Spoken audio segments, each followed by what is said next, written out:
Queridos irmãos e irmãs, celebramos esta solenidade de todos os santos e santas, que é não só uma celebração de todos os santos juntos, mas é a celebração da nossa vocação à santidade. Todos somos chamados a sermos santos.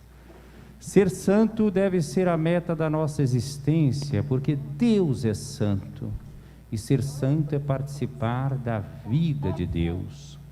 Nós precisamos às vezes corrigir uma ideia equivocada que podemos ter dos santos, simplesmente como aqueles aos quais recorremos só para resolver os nossos problemas, mas que nós consideramos tão distantes da nossa vida concreta, ou temos estereótipos de santos como se fossem pessoas, quem sabe, mais assim circunspectas, mais cara fechada, ou talvez meio torta e mal posta, mas santo é aquele de carne e osso como nós, que acolhe na sua vida, no seu tempo concreto, os apelos de Deus, e procura responder a esses apelos enxergando Deus em todas as coisas, e vendo todas as coisas em Deus, a partir de Jesus Cristo, que é aquele que nós sabemos é o caminho, é a verdade, é a vida, através do qual nós vamos ao Pai. Ver Jesus é ver a Deus. Tocar Jesus é tocar em Deus.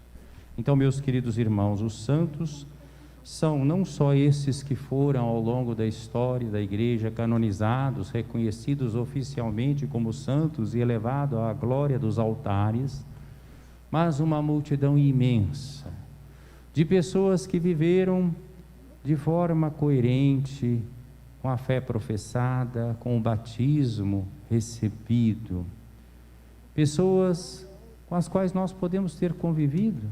Nós podemos pensar em pessoas santas, quem sabe um familiar, um avô, uma avó, um pai, uma mãe, um tio, uma madrinha, um conhecido, um vizinho, que viveram dedicados aos seus compromissos familiares, compromissos profissionais, dedicados aos outros e numa vida de oração, foram se santificando. Tantas pessoas santas que nós podemos assim imaginar, né?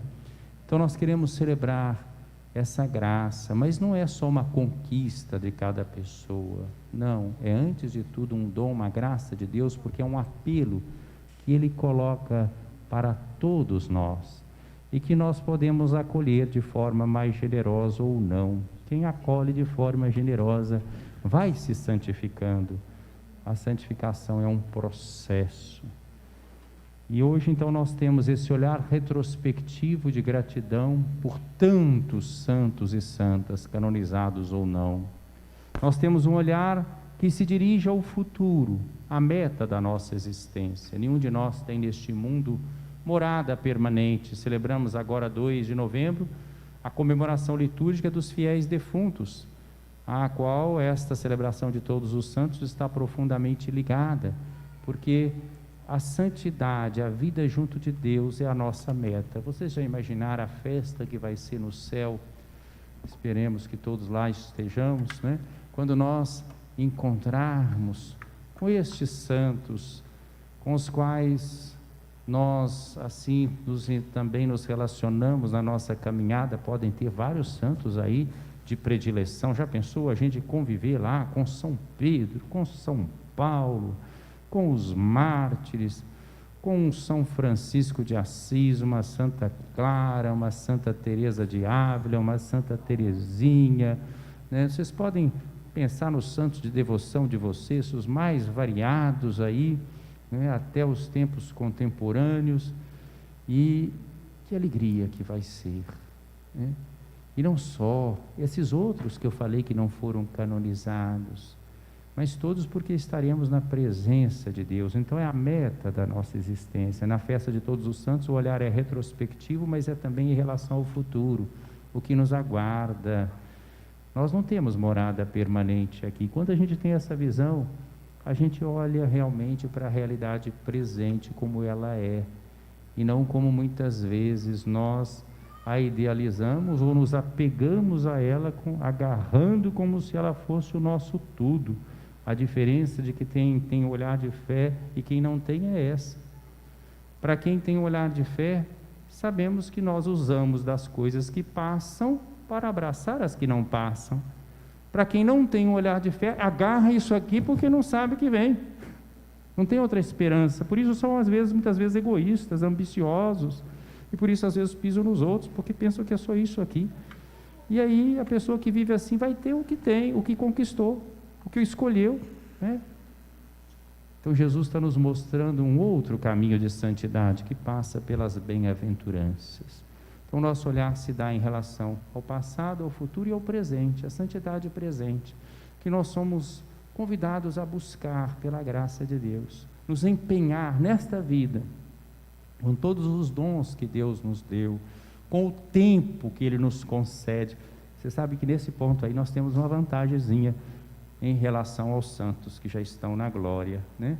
Que eles me perdoem se eu estou falando alguma coisa que é o seguinte, acho que eles vão concordar, é o seguinte, a única vantagem talvez que nós tenhamos em relação aos santos é essa: eles já estão fora do tempo, nós estamos no tempo, nós temos a oportunidade de fazer o bem aqui e agora. Claro que eles podem fazer de lá pela oração, né?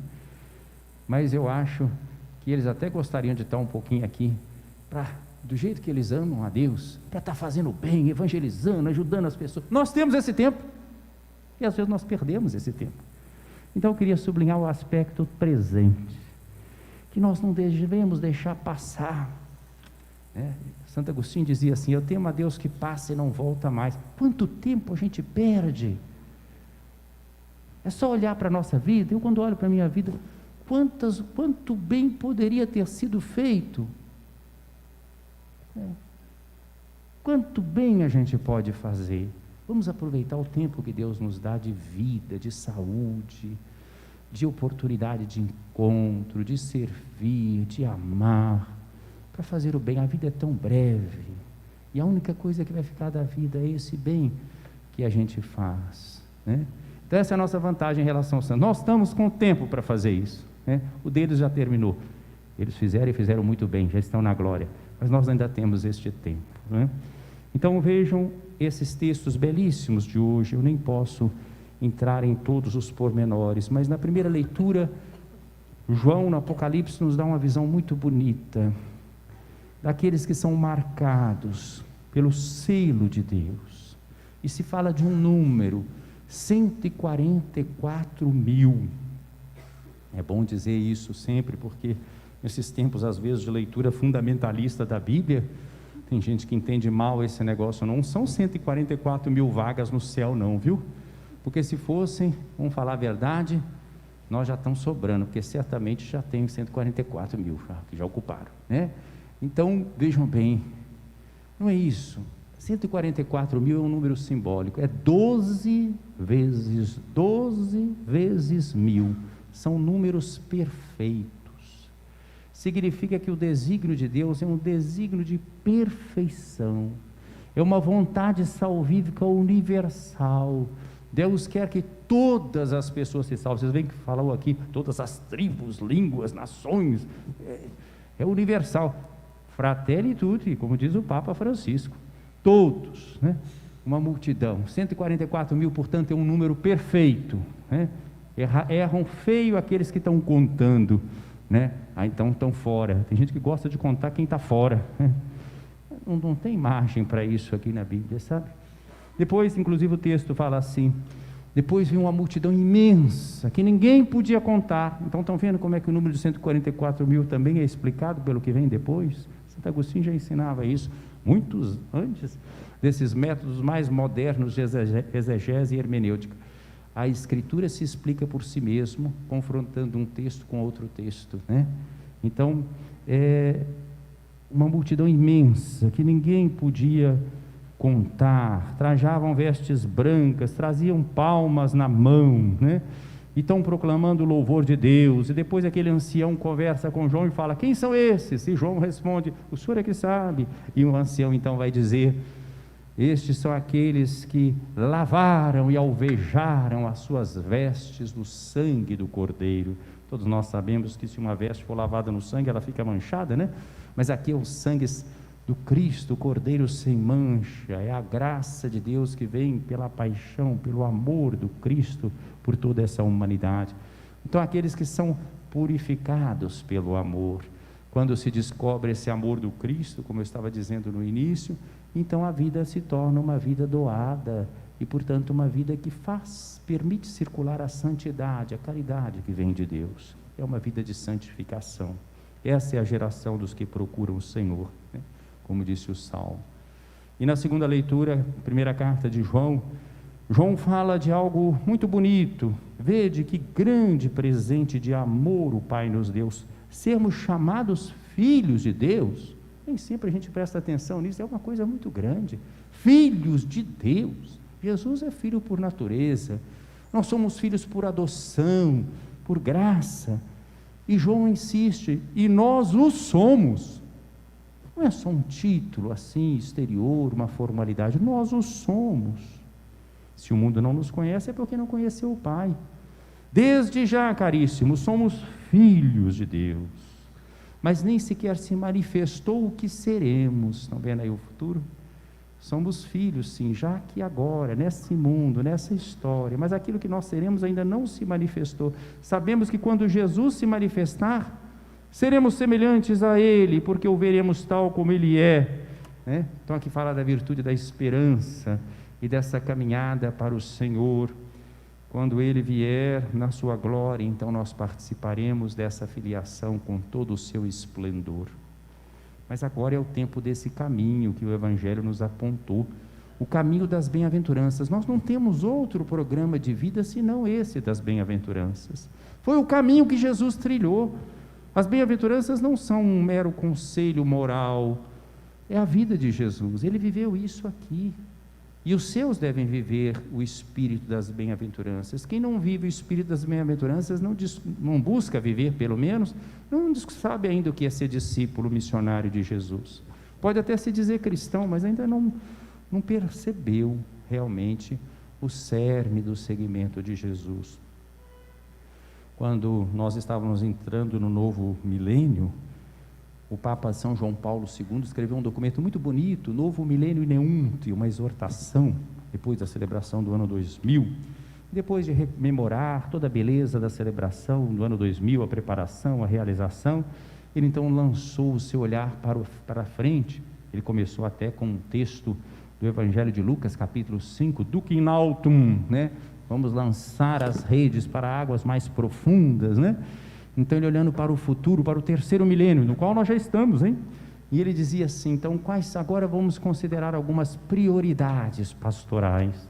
Todo mundo ficou pensando assim, bom, agora o Papa vai nos dar aquelas dicas, né, que nós precisamos, né?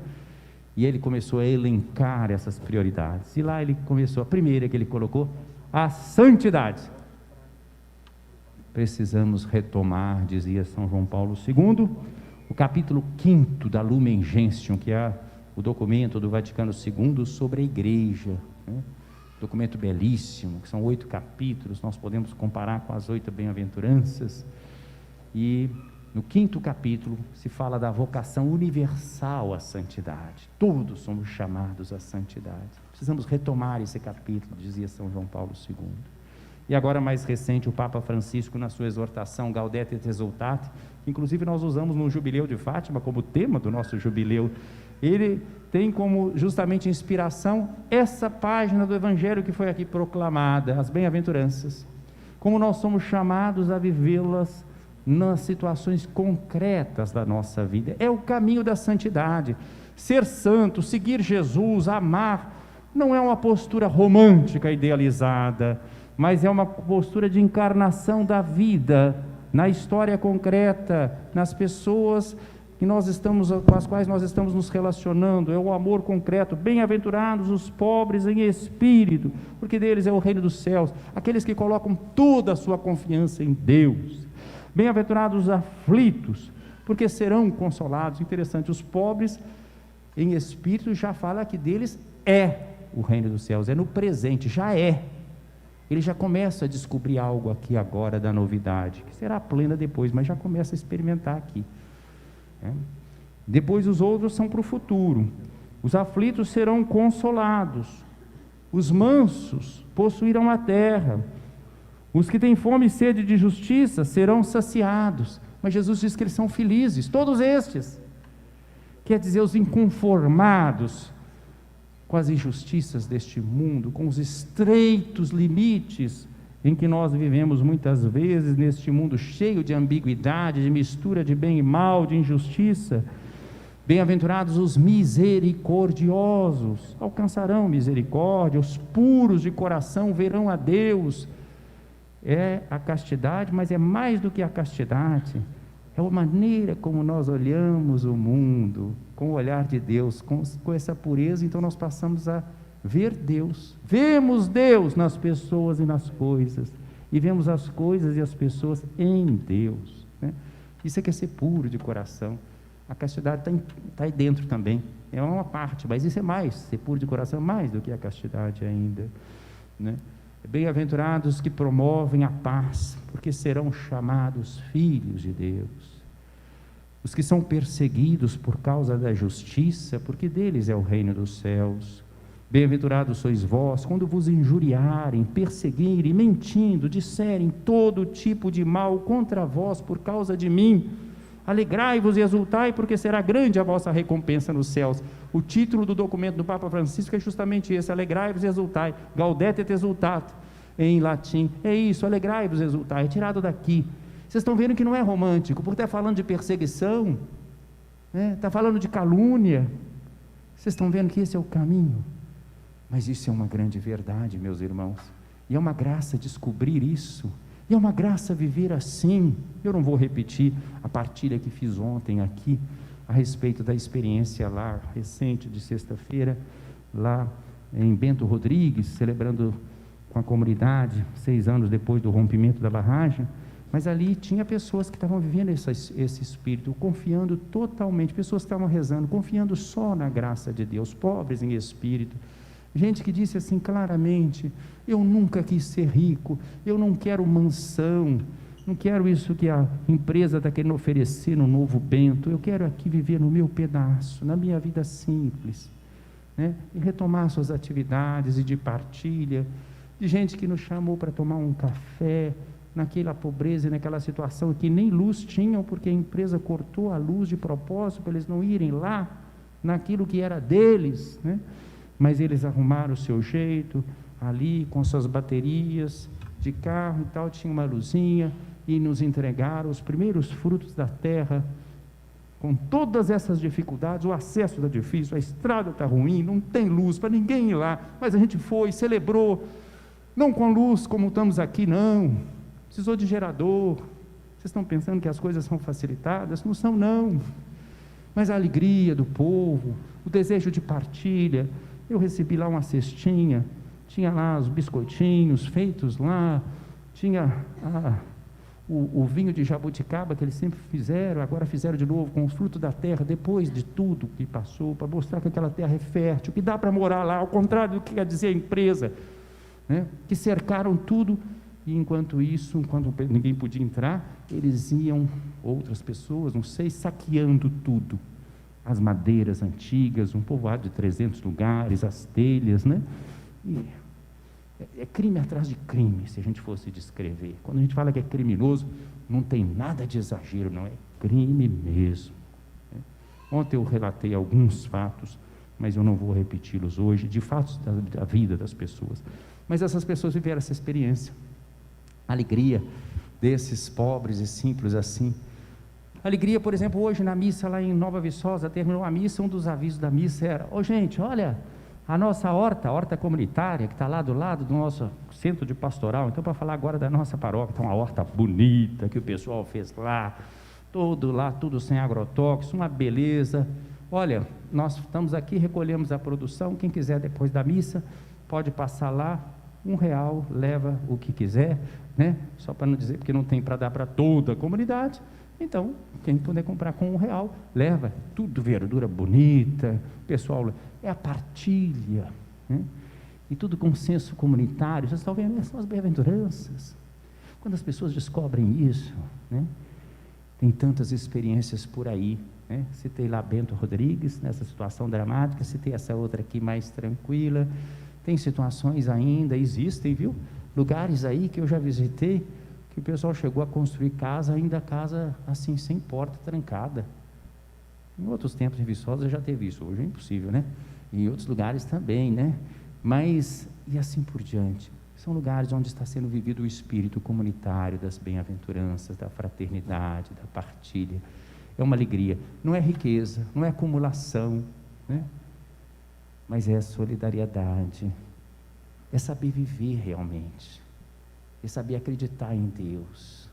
Fé, esperança e caridade não são declarações românticas, são experiência de vida. Então Deus vem ao nosso encontro. Nós somos filhos de Deus, e o que nos aguarda é muito maior ainda. É preciso que a gente acredite com todos os poros do nosso ser, jogando a nossa vida. Aí a gente começa a experimentar a santidade aqui e agora, e que será plena na casa do Pai. Bem-aventurados são esses. Bem-aventurados os pobres em espírito, porque deles é o reino dos céus. As outras são no futuro.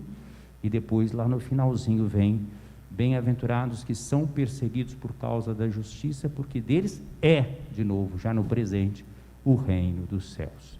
Louvado seja nosso Senhor